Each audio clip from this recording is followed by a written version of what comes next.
மகளிருக்கு 1000 ரூபா கொடுக்கின்ற திட்டம், அதன் மூலமாக சேமிக்கின்ற ஒரு வாய்ப்பு.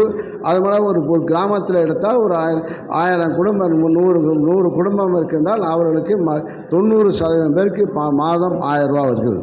அதன் மூலமாக அந்த ஊருக்கு, அந்த கிராமத்துக்கு 90,000 1,00,000 வருமானம் கூடுதலாக வருகிறது. அதனாலே அது மூலமாக அங்கே அந்த கடை, அங்கு உள்ள சிறிய கடை, அங்கு உள்ள மளிகை கடை, ஆக பணப்புழக்கம் அதிகமாகிறது.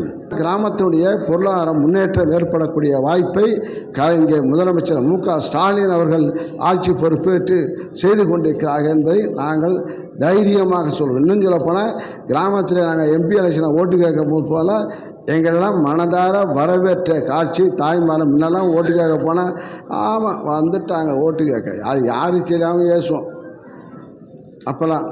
இப்போல்லாம் நாடாளுமன்ற தேர்தலில் போய் போகிறோம், எல்லாம் வரவேற்பு மகளிர் தான்.